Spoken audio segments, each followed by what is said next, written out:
Bom dia, irmãos, amigos, familiares, seguidores. Hoje, 6 de fevereiro de 2021. Pandemia toda, estamos aí nos reveses e estamos vivendo tempos difíceis. Mas para aqueles que confiam em Deus, na sua graça, na sua misericórdia, ele consegue viver com paz, com confiança, continua a desenvolver suas atividades sem temor.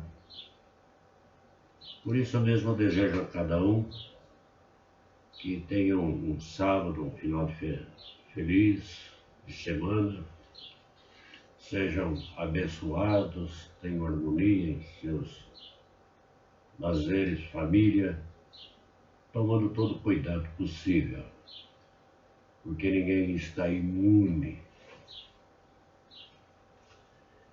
Eu quero falar algo diferente hoje.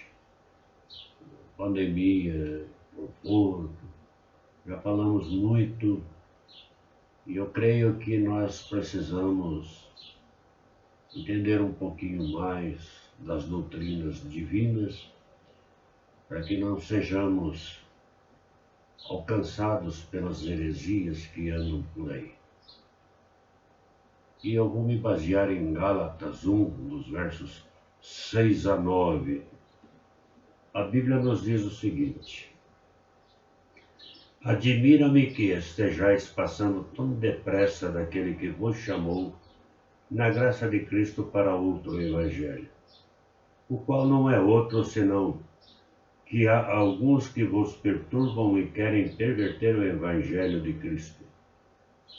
Mas ainda que nós, ou mesmo um anjo vindo do céu, vos pregue evangelho que vá além do que vos temos pregado, seja anátema.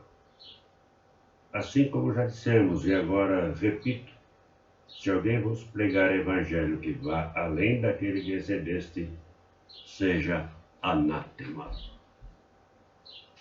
Verso 6, o apóstolo Paulo, ele começa interessante. Admira-me que estejais passando tão depressa. Eu poderia traduzir esta palavra tranquilamente como espanta-me, maravilha-me, surpreende-me e assombra-me. Quer dizer, a emoção do apóstolo está ligada ao curto espaço de tempo, desde a sua saída da Galácia, onde tinha deixado tudo certinho quanto à pureza doutrinária do Evangelho. E esta nova heresia que estava se infiltrando nas igrejas da região, como podiam estar virando a casaca tão rapidamente? Isso surpreendia, levava ele a uma admiração. Mas como? Né? Bastou uma única tentação e mais que depressa estavam sendo removidos.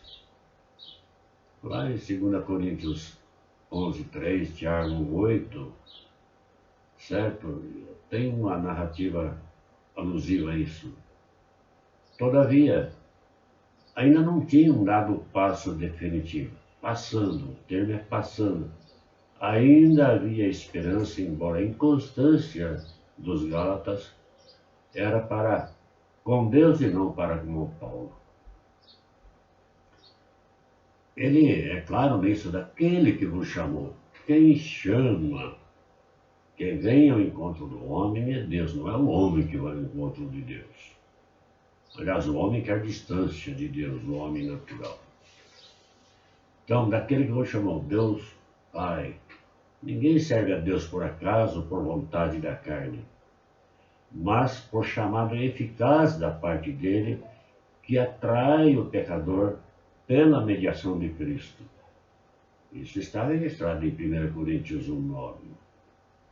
Então, ele fala, a graça de Cristo. Chamou mediante a graça de Cristo, pois haviam recebido o perdão gratuito e imerecido de Deus. Eles, os Gálatas, estavam lá perdidos e condenados pela graça de Deus, foram salvos. Está em Romanos 6, 25, Efésios 2, 8 a 9. Pela graça sois salvos mediante a fé, isto não vem de vós. Não vem de obras para que ninguém se glorie. Muitos hoje estão se gloriando. Eu aceitei Cristo. Eu não sei o quê. O eu está na frente de tudo. E eles estavam passando para outro evangelho. O final do versículo 6 está ligado ao começo do versículo 7. Para outro evangelho, que não é outro. A tradução desta frase pode ser entendida assim: vocês, Gálatas, estão sendo transportados para outro evangelho. Mas isso é impossível, porque há somente um único e verdadeiro evangelho. O evangelho não é simplesmente um sistema de doutrinas, nem um livro de moral, ou uma religião inventada pelos homens, mas é a própria palavra e obra de Deus, poderosa e dinâmica, que desarraiga o pecador de seu estado de condenação à morte e o coloca nos lugares celestiais com Cristo, onde há vida abundante. Romanos 1,16, podemos dizer que ele relata isso. Lá no versículo 7, o qual não é outro evangelho, senão que alguns vos inquietem e querem perverter o evangelho de Cristo. Eu tenho que me lembrar aqui do que Jesus Cristo disse, que os falsos profetas se vestem de ovelhas, mas são lobos devoradores. E ele faz uma outra comparação. Ora, o sepulcro, por fora, é caiado, bonito, mas por dentro, podridão. Ora, senão que alguns vos perturbem, inquietam, perturbar, inquietar, agitar, desequilibrar, lançar confusão, dúvidas. Era o que na época da carta os falsos mestres estavam fazendo nas igrejas da Galácia. E é o que eles estão fazendo hoje. E querem sim perverter, transferir, modificar, mudar para pior e finalmente acrescentar. Atos 15:1. Com a intenção de se autogloriarem, arrebatando-os para si. Gálatas 4:17, 6:13, como os fariseus que foram duramente repreendidos por Cristo. Podem ler Mateus 27, 23, 27 a 28. O Evangelho de Cristo não significa que Cristo é meramente o autor do Evangelho, mas sim o objeto dele. Se vocês lerem 1 Coríntios 2, 2 a 5, vocês verão isso tranquilamente. Aí o apóstolo Paulo faz uma afirmação bem direta, incisiva, lá no verso 8. Mas ainda que nós, ou mesmo um anjo vindo do céu, vos pregue evangelho que vai além do que temos pregado, seja anátema. Maldito.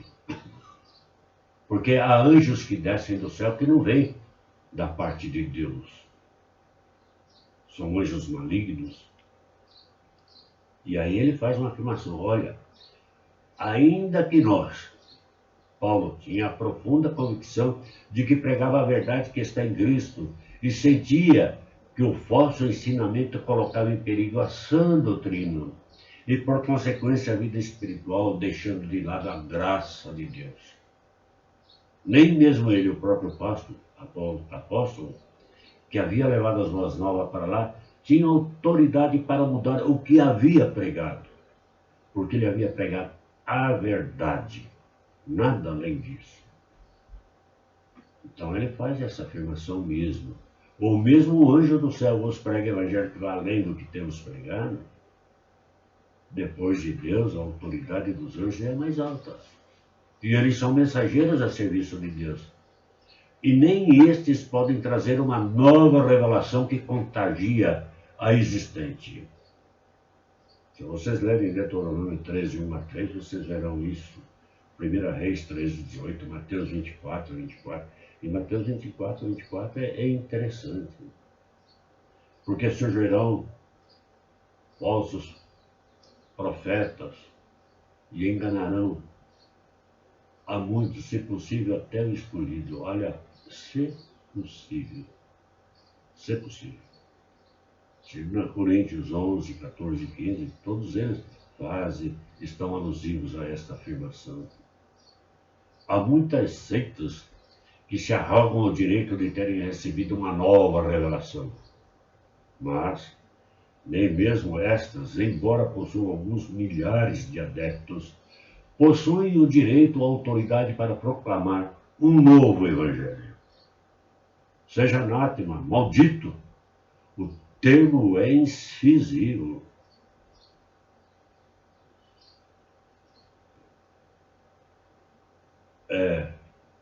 Mas como o termo anátema significa originalmente devotado a Deus, mas como um animal irracional que era separado para o sacrifício e estava condenado à morte. Assim também o sentido especial da palavra veio a ser maldição, ou uma coisa destinada à destruição.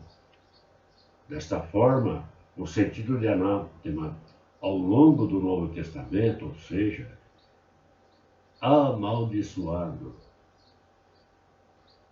Portanto, seja maldito ou caia em maldição. Sobre ele ainda, caia sobre ele a maldição de Deus, não de Satanás. Esta é a forma mais possível da condenação. Vocês podem verificar isso em Deuteronômio 7, 26, Josué 6, 17, 1 Coríntios 16, 22. Aí no verso 9, assim como já dissemos, ele reafirma, e agora repito, se alguém vos prega evangelho que vá além do que recebestes, seja maldito. Analise Deuteronômio 4:2 e Apocalipse 22:8. Faça uma análise. Estou dando um esboço aqui para você fazer um estudo bíblico na sua casa e perceber a verdade bíblica contextualizada, não com versículos isolados, fora de um contexto doutrinário ditado por Deus. Muitas igrejas hoje, evangélicas, ou chamadas evangélicas, estão mudando a verdade de Deus descrita na Bíblia em mentira, pregando um outro evangelho, um evangelho humano. Mas você, que recebeu o evangelho puro de Cristo, não deixe com que te transportem para outro evangelho, pois o outro evangelho agrada e satisfaz a carne, é gostoso. Porém, é abominação para Deus. Ele mesmo diz para eu não me desviar nem para a direita nem para a esquerda, mas andar no caminho reto da palavra. O outro evangelho não traz a paz prometida por Jesus nesses tempos aflitivos. Ele te amedronta, pois não traz a verdade, não dá vigor, superação, consolo e paz. Porque ele enfoca que você é o centro. Então você procura paz, procura isso, procura aquilo, procura depositar a confiança, mas baseado no quê? Na glória, na verdade de Deus, ou baseado naquilo que você quer para si? Os enganadores te levam à confusão mental. Por isso, tenha cuidado. Eu gostaria que você lesse todos os versículos que citamos aqui, faça o teu estudo dentro desta narrativa. E as tuas dúvidas, se você quiser, fale comigo, comente, pergunte, eu vou te ajudar. Isso para a glória de Deus. É Deus, não eu. A iluminação do Espírito esteja sobre você. Pense nisso, medite. Deus te abençoe.